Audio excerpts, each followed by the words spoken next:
400 to 500 years ago, it became a critical central part of Chinese medical diagnostics. Okay. Yeah, and so that is a big piece. And then the single most important and the hardest to learn aspect of doing Chinese medicine is feeling pulses, right? I'm gonna tell you kind of a fun story. I had this really curmudgeonly doc on my table, and he was coming in for some orthopedic problem, right? Yeah. But I would feel his pulses, and he said, "Why do you always hold my damn hand?" I said, Actually, I'm holding your wrist and I'm feeling your pulses." He goes, "You mean my pulse?" I said, "No, you feel for a pulse.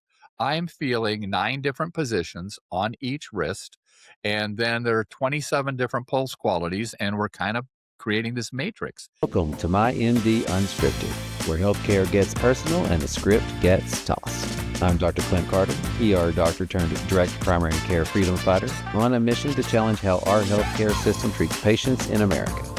In every episode, my expert guests and I dive into real conversations about what's broken and how we can fix it by making healthcare about people, not just managing disease. It's time to rethink what healthcare should be and how we can make it better together. Welcome to the podcast. Hello, y'all. Welcome back to the My MD Unscripted podcast. I'm your host, Dr. Clint Carter, and I make a living, I think, off of patients that find me who say, "I feel junky, but my doctor says that my labs are normal, so now what?"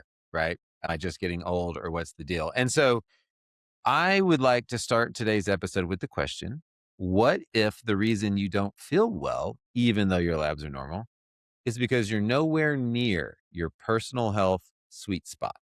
And I am stealing that term on purpose. We have with us an awesome guest, Dr. John Nieters, doctor of acupuncture and oriental medicine. So, traditional Chinese medicine trained he kind of blends hands-on, energetic Eastern medicine with modern functional lab testing, and really helps people get to what he calls the sweet spot of maximum health. And he has books as well. So we'll get into all of that. I love the East meets West, and I can't wait for you guys to meet him. So Dr. John, thank you for coming on. Give yourself a proper introduction and let's get rolling. Well, I thought you did a pretty good job there. Been doing traditional Chinese medicine. Well, I actually started in the mid 70s or early 70s doing Tai Chi and Qigong. And my teacher was a master herbalist. So I started studying herbs with him. Awesome. And then I took a little hiatus because I had a wife and 3 kids. Yeah. And so I actually ran a real estate company for a while. And so Okay. it's pretty far away. But then things, moved around, and I finally got to go back to acupuncture school in the early 90s and just fell in. And I was already in love with acupuncture because I had experienced it myself. I'd experienced traditional Chinese medicine from an herbal perspective, from a Qigong perspective. So I knew what I wanted to do. I just had to open enough time to actually get back to school. So, How did you end up with Tai Chi and all of that at the beginning in the first place? well, serendipitously, most of the people now today, a lot of people know that they want to go into acupuncture and Chinese medicine. They just, it's like they have many paths to choose. But at my age group, almost everybody got into acupuncture and Chinese medicine because they had some condition that Yeah. wasn't getting fixed, wasn't Yeah. getting treated well in Western biomedicine. And so they were desperate. And so they reached out for other things, right? Well, in my case, I had been a high school athlete. I was a jock and played 4 sports in high school, and 2 of them pretty well, the other 2 really badly. Um, right? And so I went to UC Santa Barbara to school and became a total couch potato. Right? I went from being Yeah. incredibly engaged, playing sports every single day, to going down there pretty much just drinking beer and eating bad food. And then someone convinced me to get up and play a rousing game of ping pong. Yeah. And I blew a disc in my back playing ping pong. Doesn't seem possible, right? Yeah, that's But not very. I was bent over at a 90-degree angle. They carried me into student health. The doc said, "Yeah, I'm pretty sure you've blown a disc, but here, go get another opinion." And I went in and he said, actually, you blew 2 discs. I don't know how you did that, but you're definitely going to have surgery because otherwise in a few years you won't be able to walk. Oh And gosh. so I was ready for the surgery. And I came up here from Santa Barbara, and most of my friends, honestly, were jocks, bright guys. But I mean, many of them went to, Stanford, Harvard, Yale, et cetera. But at heart, they were jocks, right?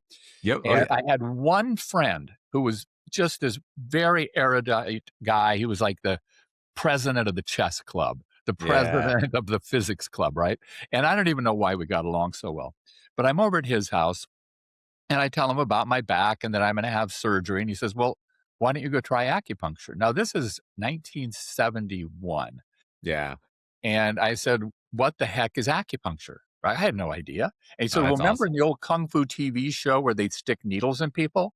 I said, "Do you think I'm nuts? I'm not gonna let someone stick needles in me." And he goes, "Oh, so you're gonna let a surgeon take a scalpel and carve up your spine?" And in the '70s, of course, we weren't as advanced surgically as we are now, and so that would have been tough.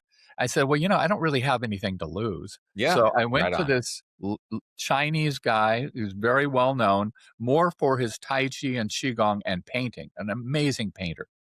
And so when I went in and I talked to him, and he said, "Oh, you don't need surgery. You just I'm going to change your diet, and you come and do my Tai Chi class and my Qigong class. Within a year, you'll be good as new. Probably 6 months." And I said, "Well, oh, okay." And the last thing he said to me, and I'm going to do a very poor accent. He looked at me, said, "One more thing, no sex, even with yourself." For 6 months, right? And it's like, what? Right? It's like, okay. I was desperate, right? So I listened to him That was a and I good chance started for you doing to it. push that guy off right Yeah, there. Just right? So I started doing Tai Chi and Qigong, and I wasn't a great student. He was a real taskmaster of a teacher. And, I I bet. was kind of plodding through it. And then around 1980, I happened to be driving down Telegraph Avenue, which is a main street in Berkeley. And there was a martial arts school that had no curtains on the windows. It was just all glass. And they were doing stuff I'd never seen before. And on the sign, it said World Martial Arts Champion, 1978, Peter Ralston. And so I said, I'm going to stop. And they said they did Tai Chi and a few other things. I said, I'm going to stop and check this out. And I went in, and the assistant teacher from my other school was there studying. I said, Oh, there's something going on here. But they were doing Jingyi and Bagua, which are two other what are called internal arts, but they look way cool, very cool hmm. stuff. Yeah. And I said, okay, I'll try this for a while. And I then became an apprentice and was there for 12 years. Eventually, I started, it was rigorous training, more emotional even than physical. And so I Wow. stayed there and trained a lot of the apprentices, then started co teaching the free fighting class, which was light contact. It wasn't like MMA is now, it Yeah. was really more, shadow boxing and things like that. But it was really, really awesome. And so the bottom line was I never had the surgery. And knock on wood, I'm 74. I'm one of the few people I know with no back pain at There all. you go. Zero, That's crazy. right? Yeah. And then fast forward a few years from that, and I started getting debilitating pain in my gut, right? Literally, I'd be walking down the street and it felt like someone stuck a hot poker in my belly Hmm. and I would go down to the ground. Well, at that point in the early '70s, I was playing poker for a living, and I was up in Reno, and my Yeah. dad came to visit, the only time he ever came to visit, and we had breakfast, and all of a sudden, that pain came back, and I started sweating like crazy, and I was going into anaphylaxis. So he rushed me to the hospital up there. They said another 10 minutes, I probably wouldn't have made it. But they didn't really have a diagnosis. They did the Yeah. testing that was available then, but they kept me from dying. That was wonderful of them. Yeah. It's very And so I nice. went to a GI specialist here. And again, this is in the mid '70s. So they didn't have a lot of the testing available that they do now for gut related stuff. And I said, could it be celiac disease? And he laughed at me. He said, are you kidding? That's one in 25 to 30,000 patients. And he just totally blew me off. And I said, I came back and he said, well, we're going to do surgery. And I said, oh, thank God, you know what's wrong. He goes, no, it's exploratory. We think you may have a tumor in your small intestine. And I said, let me think about this. I'm going to Yeah. go see my Chinese doctor. And he just really laughed at me at that point. Of So I went course. back to this Chinese guy. Now, this is mid 70s before, gluten and wheat became a big issue like it is Yeah. now. Although in Chinese medicine, it's been a big issue since about 1200. And so I go in and he said, "Oh, yeah, you can never eat wheat again and you can't play in the casinos anymore." He said, "Because the off gassing from all that furniture and the carpets, you're getting so much formaldehyde." And he said a bunch of other stuff that I didn't understand. Yeah. But I got off gassing and I got gluten. And it turns out I don't have celiac disease, but I did have a pretty significant problem with gluten at that time. Yeah. I can Yep. now eat it. I don't eat a lot, but I don't have Yeah. any obvious reaction, right? Yeah. And we run the wheat Zoomer test on people, which is testing for like 28 different potential problems. So that kind of convinced me that there was something to it. And then what really made me turn the corner is my dad. I went back to visit him. He was in North Dakota. He'd lived out here for quite a while, but he said, you kids don't pay attention to me anyway. So I'm going to go back home because he was from North Dakota. And so I went out to visit him and he was so weak, he could barely get out of his Yeah. chair. So I drove him to his doctor's appointment and the doctor said, "Well, Herman, you have throat cancer and it's pretty advanced. It's going up around toward your brainstem." And he said, "So I thought you said you weren't a smoker." My dad said, "Well, I'm not. I smoked a little bit in Korea, but, not since then." He said, "Well, I don't understand this." And I said, "He's been chewing tobacco since he was 12 years old." Yeah. And the doc Right. said, "Yeah, that's exactly where Yeah. the cancer is, right where that would land." So anyway, he's in this little 200-person town of McCluskey, North Dakota. And while he was gone, I'd learned to play guitar. And so the first day there, I'm sitting in his backyard, and he was on the very edge of town playing some songs. This town is so small, it has like a 1.5 block long business district. I'm walking down the street, and this woman who had to be 80 years old, Clint, she steps right in front of me and she goes, "Now, who are you? And what are you doing here?" And I said, "I'm John Nieters. I'm Herman's son." "I thought you might be. And I heard you sing pretty darn good." Right. And I knew I'd better watch my P's and Q's there. Right. But it was just such a miracle. I started playing for him and started feeding him and, making all sorts of smoothies and different things for him. But people in town got word, and every night we get 15 to 20 people in there having little hoot nannies, right? And within 2 weeks, my dad was up dancing. That's just that little bit of lifestyle and love made that Wow. much difference. Wow. Came out here. I took him into the acupuncture school. I was not in school at that time, and they gave him literally the most horrific smelling herbs ever. And I've smelled a lot of really bad herbs cooking in my life. Yeah. We couldn't even be in our house. But he was feeling better and better and better. He went to a reunion of his army buddies. My sister drove him up into Oregon. Then she drove him back to North Dakota. And the doctor said, "Well, Herman, this is amazing. That tumor is shrunk by about 50%, but we're still going to do the surgery." So he did the surgery and he died from the surgery. Oh, And so that was a big turning point for me. It's like I yeah. didn't have the authority, right? Right. Or wouldn't Right. take the authority to talk him out of it. But that really flipped me. That was kind of the final nailed, if you would, that got me to go back to acupuncture school. So that's So what got me there. that's quite a journey, but I mean, wild. For those of us, and I'll throw me in this category, that aren't super familiar with traditional Chinese medicine, like what is an assessment? How is it different? The patient walks in. What is the experience like? Well, you have a great reputation, right? I've read your stuff and talked to people about you. And I'm sure with your experience, you watch people walk down the hallway, walk into your office, and something's already clicking, right? Yeah.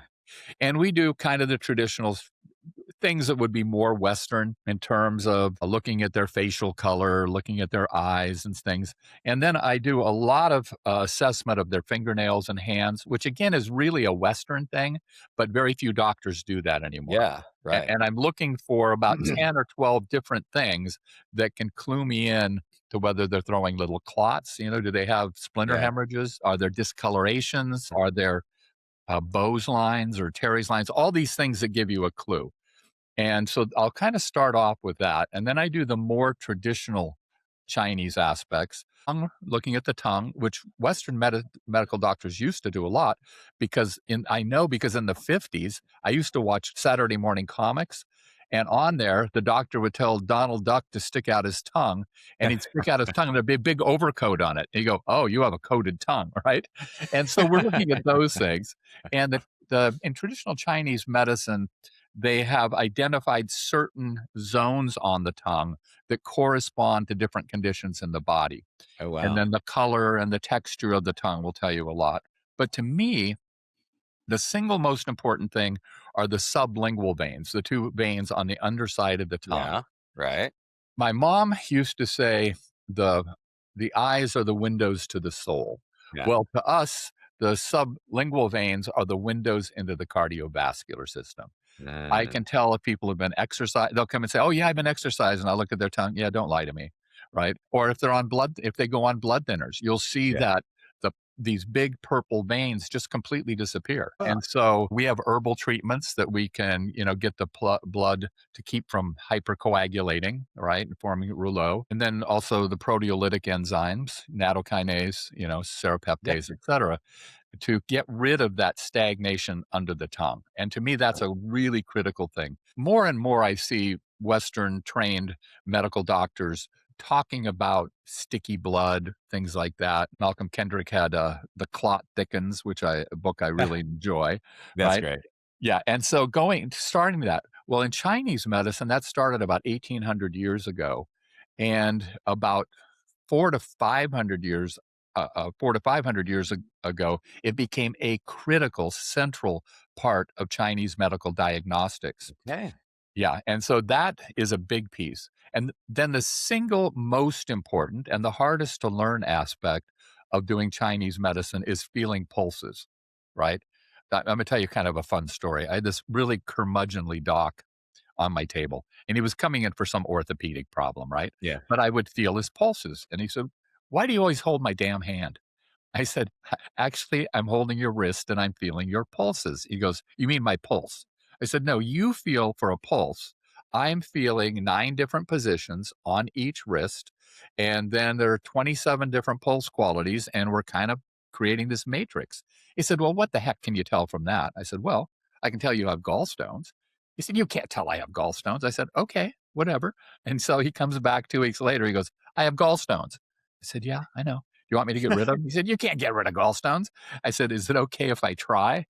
And he said, "Yeah, whatever." So I did some treatments, and he comes back in about a month. He said, "My gallstones are gone." I said, "Yeah, I know."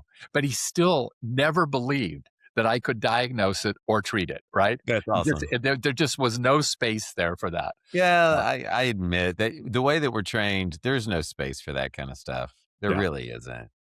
That's awesome. yeah. I love that. One of the things with the pandemic, we're seeing so much dysautonomia and POTS.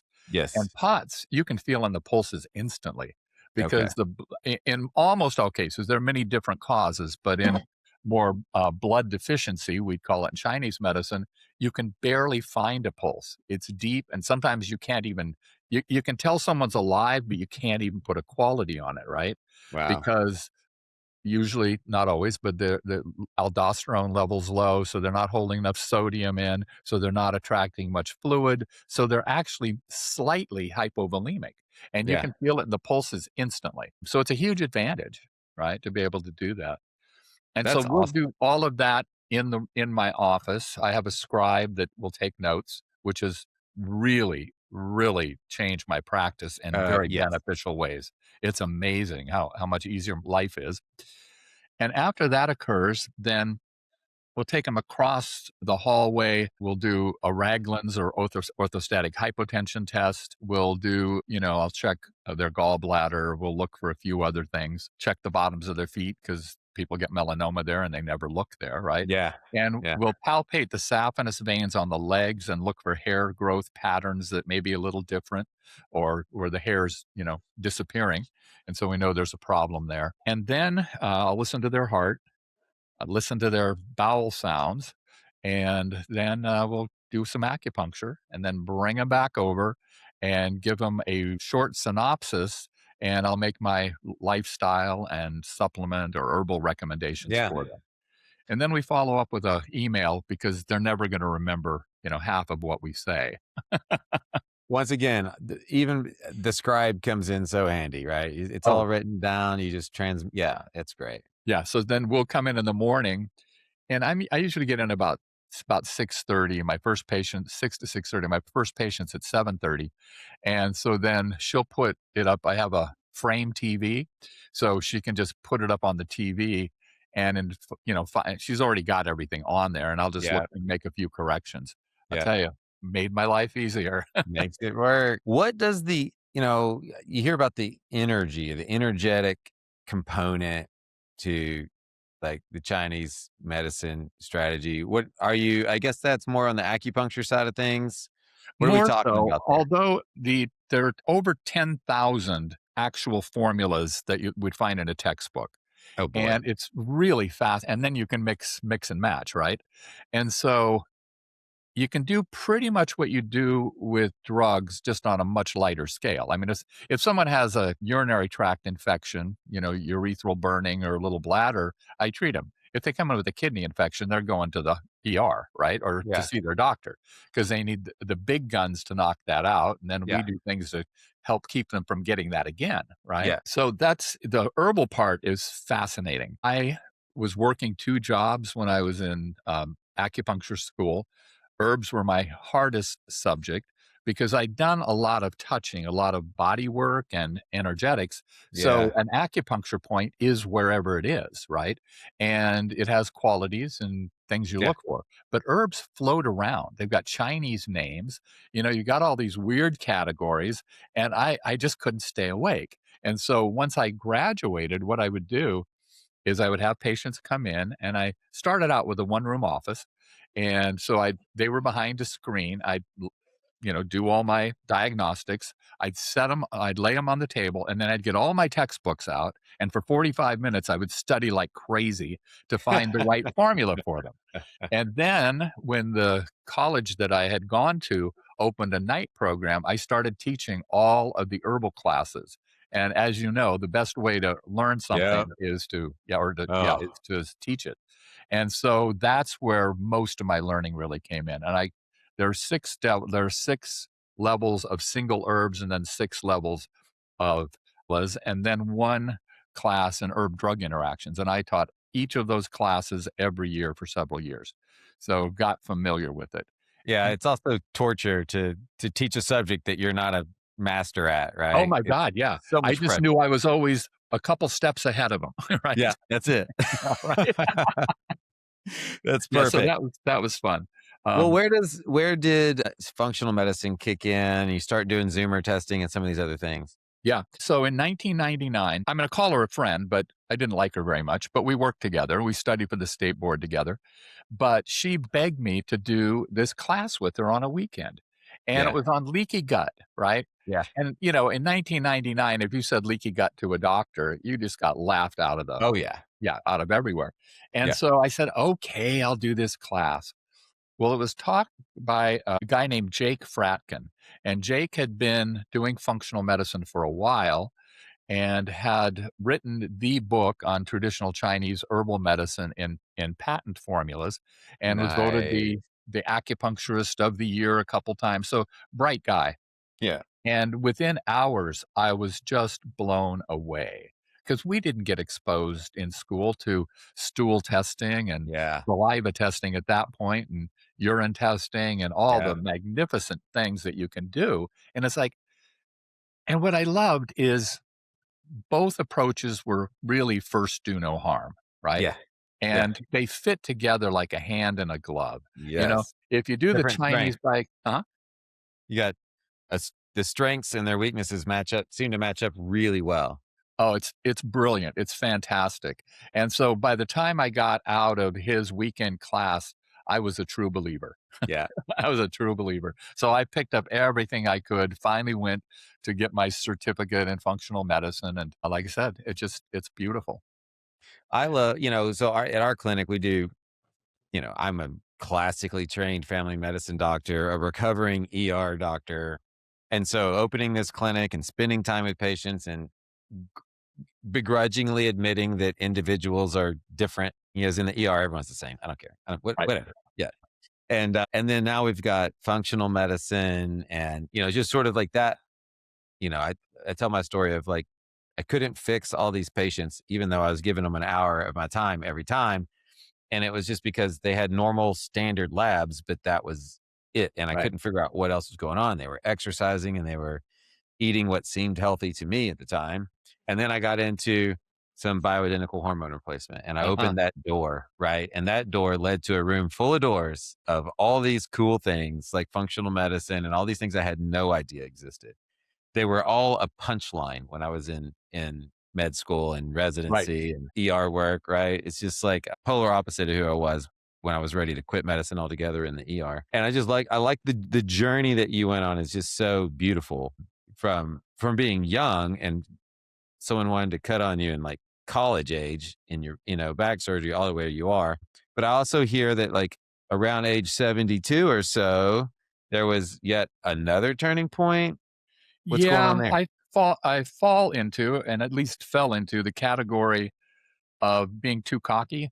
And so I took on, as well as my practice, and I was teaching, I became the president of an acupuncture school, Oh, which was wow. the most thankless job I've ever Oh had. gosh. Oh Sounds my awful. God, it was a nightmare. But we were able to, it was my mentor's school. So he asked me to do it and then he passed away. So I felt kind of honor bound to Yeah. do it. I said, Yeah. I'll give you 3 years. And we, fortunately completely turned the school around, and became very Awesome. successful. But it took a big chunk of my life force out. And I Yeah. didn't really pay attention. I just wasn't paying enough attention. I went in and my A1C was off the charts. I mean, it was Wow. over 11. And it was like, holy crap, that can't happen to me. I, Right. after all, I'm me, right? And I had AFib for about 40 years, but I was able to control it with herbs. Yeah. And then I had one incredibly stressful weekend. The AFib kicked in, and I wasn't able to control it. Mm. So I was in Trader Joe's is a big market out here, and I was in Trader Joe's with Catherine, the co-author of our book, and I passed out just standing in, with a shopping cart. And she said it was the funniest thing.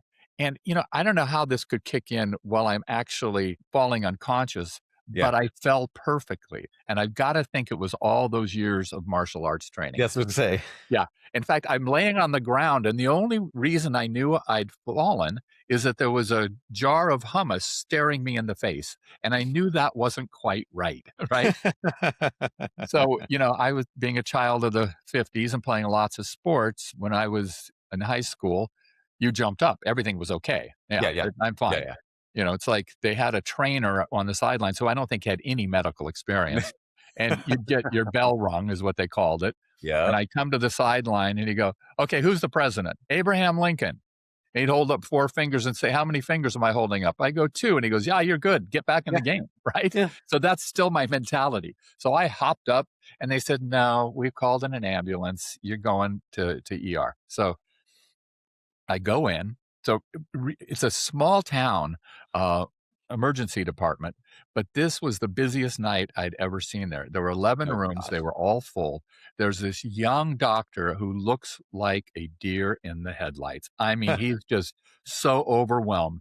But there was this one ancient nurse that would take him by the arm and walk Oh, him to a room and say, God "Okay, bless this one's nurses. probably a stroke," right? And so they did imaging on my brain to make sure there was no bleed, and they did an EKG, and I'm sitting in the hall because there's no rooms for Yeah. about 6 hours. And finally, I see this young physician's assistant come up and talk to the doctor, and she shows him the EKG strip. I mean, I don't know it's mine, but it's an EKG strip. And they looked at each other, and then they both looked at me, and then they looked at each other, and the doctor shook his head no. And so I said, "Okay, I guess I'm good to go," right? And so Yeah. they discharged me with no instructions whatsoever. So I get my records the next day, found out that I was in atrial flutter at 288/72, which could certainly have been the reason I passed out, who knows? But Yes. they didn't tell me. They didn't say a thing. Yeah, now I Huh. understand that they're busy, right? But they could say like, sir, we've got your EKG and there's a slight abnormality. We recommend you see your cardiologist. We Yeah. really can't go into it right now. But I did see my cardiologist and found a great guy. And he said, I think you need a catheter ablation.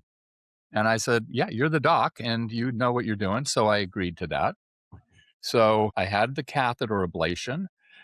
There were more problems than they realized going in, so I was Mm. under anesthesia for longer, I think, than they anticipated, but Oh. they sent me home. Next afternoon, I'm watching a movie, really horrible movie, with my son and my wife, and it's getting harder and harder and harder to breathe, and I don't wanna go back to the emergency department, but finally, it's like, "Alright, you gotta take me in." But they took me to another hospital where I know they have a good cardiology unit. So they Yeah. took me in, and Clint, I gotta tell you, it was the weirdest thing. One of my favorite musicians was a guy from the '70s named Warren Zevon, and he wrote a lot of hits for other people, and he's the guy who Huh. did Werewolves of London, but he did some other great stuff, Yeah. and before he was dying or he'd been diagnosed with lung cancer, and finally went and the doc said, "Yeah, Warren, you're just about done." And so he got all his musician buddies, Bruce Springsteen and all these performers in there, and they did one last album. And one of the songs, it goes, "The shadows are falling and I'm running out of breath. Keep me in your heart for a while." And I Oh, kept singing that over and over, hopefully under my breath, but yeah. all the way to the emergency room. So they determined that I had pneumonia and was in congestive heart failure. Yeah. I was So gonna say. they then, hooked me up to everything. I got great medical care. It was fabulous. I have a special place in my heart for nurses in general and Yeah. had some great nurses there. But then they said, okay, you're good. Go home. So I left and did, high sensitivity C reactive protein and fibrinogen, Yeah. all these other tests, and found out I was a mess, Yeah. total mess. Right. So then I had to really dig in, and while I was laying there in my hospital bed, I had this realization, it looks like I'm gonna make it this time. I'm really fortunate, but my job isn't done yet. I have not fulfilled my purpose. And so I really, really contemplated what my purpose was. And Oh, I said, okay, I'm giving myself 4 months to completely turn this around. And so I did a deep dive into everything. Heart issues, although at that point, my heart was, once I got rid of the inflammation, my heart has been very regular ever since, and that's been a oh, little over 2 beautiful. years. Yeah, so Yeah. that's great. But I'd gotten really weak, very, very weak. I could barely stand up out of a chair. My blood sugars had been bad. I had high blood pressure and, that whole myriad of things that goes Yep. together, Yep. and, gotten Sneaks very up on weak. you. Yeah, absolutely. I remember my teacher saying, "Yeah, you don't wanna start down that slippery slope because you go really fast," right? And Yep. so, Catherine, my co-writer, would bring her dog over at 5:30 in the morning and leave her dog with our dogs, and then we'd go to the gym 5 days a week. And it was a slog for a while. I mean, Yes. it was hard. And then I did a couple more deep dives looking into more potentially effective workout regimens and some supplements that, as well as my herbs that I thought would help, and started doing that. And within 4 months, on every exercise except one, I doubled my strength in Oh, 4 wow. months. And so one of my messages is for old people like me. You're never too old as long as you're alive to really, get that stuff turned around, right? Yes. I mean, in fact, I remember after 4 months, I'd never done weightlifting when I was in high school. I had really strong legs because I was running all day, every day, Yeah. but I didn't have a strong upper body. And so I remember at about the 4-month mark, my son came up to me and said, "Dad, you have deltoids. This is crazy." When you can impress your son, You're like, yeah, yeah. You especially an adult son is like, wow, look at you. Yeah. Yeah. No, I have a 20-year-old son and yeah, if I could impress him with my physique, that would be something. Wouldn't it? Yeah, That's for sure. yeah, for sure. One of the things is, some days I have my son will scribe for some of my returning patients. And it's been great because he would never listen to me about health stuff before, and now he asks me all the time because he Isn't it hears it great? with my patients, right? So Yeah. that part's been really fun. Yeah. That's very, those are such rewarding times. Okay. So I don't want to let you go get too far. I think this would be a great time to talk about, the sweet spot Yeah. series maybe, and just talk about the difference between a normal range and an optimal range and kind of how do you approach that? Because, my understanding is we're talking about good old fashioned Western labs, Right. with this stuff. So Yeah. give us some of Absolutely. that. And, one of the things, we belong to a couple of co-ops, and, like, we get a CBC, I think, for $5 and a Yes. Chem 14 for 6 or 7. And Yes. those, why not run them more often, A, Yeah. right? Uric acid, which I find is the driver of so many problems, including a lot of Really. my problems. I had horrible gout, and a few years ago, I had kidney stones, but my Yep. doctors never really ran my uric acid, Yeah. and so I check it every 3 months, right? And so what prompted the book is there was a woman that had been taking my classes and wanted to write the book with me. And we were a horrible match for that because we're both geeks. She's very bright. And every time we'd get together, the one thing that didn't happen was writing. Okay. Writing. And so 12 years. And then finally, I said to Catherine, I said, because she's very disciplined. And I said, Catherine, you want to write a book with me? And she said, sure. And so she did all the boilerplate, right? Nice. What does low calcium do? What does high calcium do, et cetera? Nice. And what I did is I reviewed hundreds and hundreds of research studies and really then picked out graphs, right, that were very expressive of this. Yeah. It's like hemoglobin A1C, right? The sweet spot is from 5.0 to 5.2 to 3. And Nice. of course, doctors don't get concerned until it's 5.7. But Right. also, as you know, most of these are U shaped curves. And if it's low, if it's 4.7, that's equally as dangerous as having it too high. And MDs tend not to notice it. Some Yeah. classics, one of them was ALT, right? That test was, I think, created about 80 years ago. The group that created the test set the original values in the low 40s. And now there's test creep, right? One Yeah. of the labs that people use here says ALT is normal up to 63. Wow. Others say 42. Well, Yeah. Mine are all 50 yeah, in my labs. Yeah. okay. The inflection point in men is actually 21. At Wow. 21, mortality risk starts to go up. Now, it's not horribly high at 30, but it's much more dangerous than people think. If you're up in the 50s or up Yeah. to 60, I mean, when you look at the mortality tables, it's horrific. And then the Huh. other thing is a lot of our labs will say it's normal from 0 to 40. Well, if you've got a 0, that is not a good lab, right? If you're not dead, you're probably close. That's correct. Yeah. You're in cirrhosis, or even cirrhosis has more than 0. Yeah, That's crazy. exactly. Exactly. Yeah. And so what I did is just analyze all of this research and put it in the book. And that partly came around because I was looking from functional medicine courses that I'd taken and kind of comparing it to Western medicine and kind of saying, well, this is obviously better. And then I asked myself the question, John, how do you know? Yeah. Right? I took the Western levels on, as gospel, and now I'm taking the functional medicine values at gospel. Maybe I should research it myself. Now, what Yeah. I found is the functional values that people have been using are pretty doggone good, Good. but you do see some little glitchy things here and there. And so the first test or the first book, The Sweet Spot, was again because the sweet spot is the lowest mortality risk on that U-shaped curve. So Okay. Yeah. Nice. that's the sweet spot. And Yeah. that's where you want to be if you want to be healthy and live a long life and healthy life. So the first one was on the chemistry panel, a Chem 14. The Yeah. second one that just came out is on the CBC. Yeah. And then the next one is on my personal experience of, nearly dying. And then the one after that will be, thyroid panels, things like that. Yeah. Yeah. Man, that's so cool. You know, I'd love for someone like you to do all the research and tell me what the sweet spot is, right? Like Yeah, that right? is super valuable. I am not. I'm low detail. I'm a big picture. Give me the data. I trust you. I believe you. Let's go.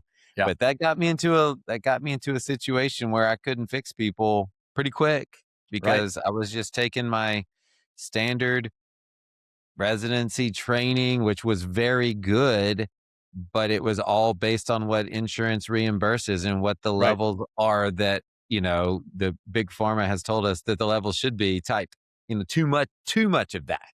Right. Right. And so I love the functional medicine has been fun because the ranges are so more narrow or they're just different and, you know, thyroid and trying to keep it on the right side of the bell curve and all these other sort of strategies. Well, wait, thyroid's a whole nother topic because all I was taught Oh was yeah, we could TSH talk about that and for a levo. week. Yeah, Yeah. that's a totally different discussion. Yeah. That one I got mad about. When I Oh, finally learned how to handle a thyroid correctly, the dominant emotion was anger. I was like, this isn't hard and it's right. obvious. Why was I only taught TSH and levothyroxine as if there was nothing more to the Nothing thyroid? else. Or maybe T4, right? But out here, like the Maybe, biggest HMOs will run TSH, occasionally T4, but they never maybe. run T3 ever. No, Yeah. no, we don't want you to feel good. Whatever happens, don't feel good. You know? Well, Well, talking about labs, one of the ones that surprised me a bit was white cell count, which, typically somewhere between 10 and 11 for most labs, right? yeah, The inflection point is 6.0. That's where really. mortality starts to go up, is at 6, which kinda shocked me actually. Yeah. Yeah, I would say most of my folks are in the lower half of the range, but if I see someone at an 8, Yeah, eh, yeah, what do I care, you know? or calcium, right? I've Yeah. had a patient the other day who had consistent serum calcium in the 10.3 to 10.5 range. I finally said, "Look, I'm gonna order a lab for you. I'm even gonna pay for it, but we're gonna test your parathyroid hormone." And, Yes. she's got a parathyroid tumor, and they were just kind of ignoring it. So And she's gonna be osteoporotic oh, in absolutely, no yeah, time. Yeah. yep, Yeah. Yeah, and calcium is one that I somewhere in my training, even in my Western training, it was kinda I was beat over the head with, if you get an abnormal calcium, whatever you do, don't ignore it, right? yeah, Because if their kidneys work and yeah, it's too high, you'll pee it out, and if you've got bones and it's too low, your body will steal it from the bones. So, exactly. it should Yeah, always be in range unless the parathyroid or the system is breaking somewhere. yeah. But normal, is 10.5 is the high end for I think for me in my current lab. So Yeah. I would not have picked up on that parathyroid tumor for sure. Mhm.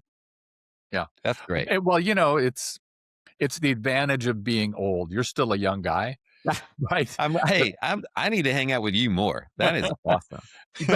I've seen, I don't know, 70, 80,000 patient visits. So, you see these things that repeat. And I had a couple patients early on that I didn't check their parathyroid hormone in a really timely fashion.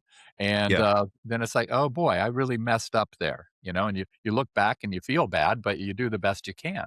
Well, And I so, mean, it was technically high normal and yeah. we just kept saying we'll recheck that and it just kept dragging on. You know, Yeah. it's a fun the art of medicine, brother, and to be blending the arts of medicine like you are between functional medicine, Western medicine, Eastern medicine into sort of this beautiful dance of the three has been fun to hear about today for sure. Well, one thing you should check out Bio-Well, Bio-Well. Okay. And one of the fun things here in my office is I'm a totally a geek. I mean, 4 to 5 in the mornings when I do my research. Catherine is a total geek, but from a different angle. Yeah. And my wife is the acupuncturist for the San Francisco 49ers and teaches Ah, sports medicine all over the world. She's going to Barcelona soon, and no she's a way. total geek. And so I'll wake up and watch her watching dissection videos, right? And I'm looking at something else. So we get to share all these things, and it's That's it's beautiful. very, very fun, actually. Well, the poor, intrepid, sad, terrible Dallas Cowboys could probably use a good acupuncturist. They need a lot of other things, probably a different owner and general manager, but that's another topic for another day.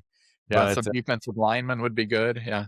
gosh, oh yeah. Well, don't get me started, brother. That's a whole nother. But when I was growing up, the 49ers were like the bad guys. Yeah, The oh, the hell yeah. 80s were a great rivalry. Now I'm like, I love watching the 49ers, man. Fun to 19 watch, good team.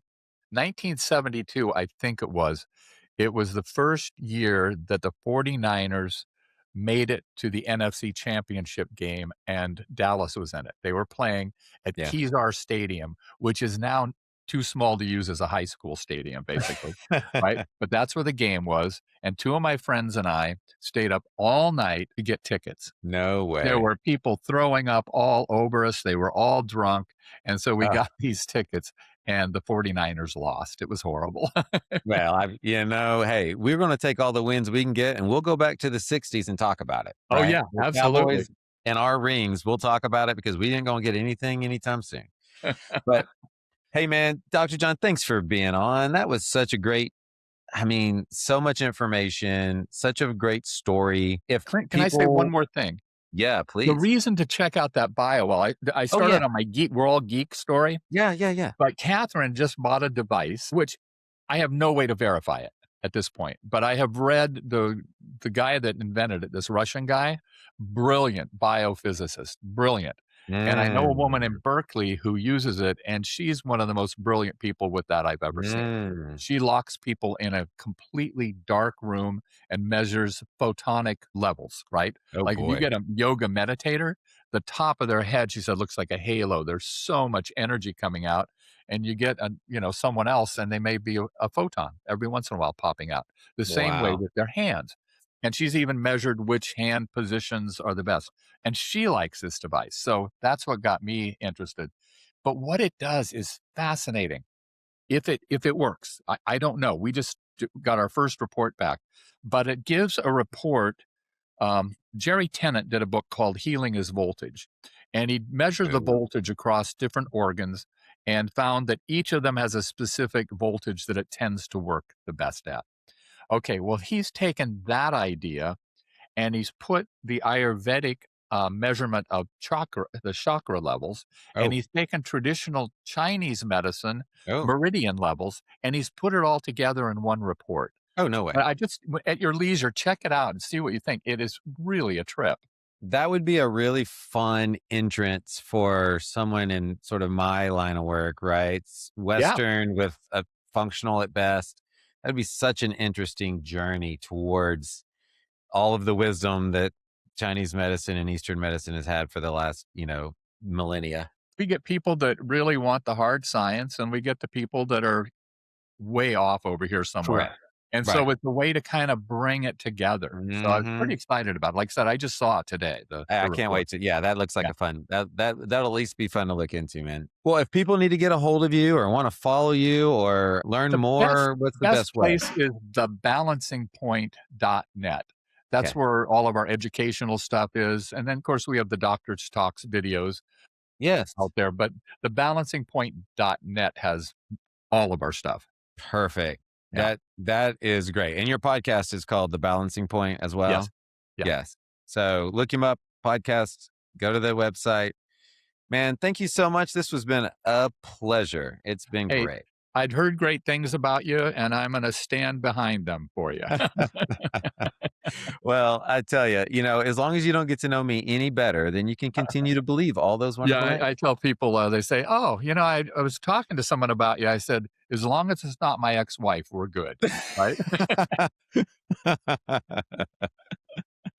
I love it, man. Thank you so much for being on. All right. Thank you. Bye-bye. Thanks for joining me today on My MD Unscripted. I hope today's conversation opened your mind and inspired you to imagine a better path for your health and therefore life. If you found value in this episode, be sure to subscribe, leave a review, and share it with someone passionate about transforming healthcare. Real change starts with real conversations, so let's keep them going. Until next time, stay well, stay curious, and never stop pushing for better.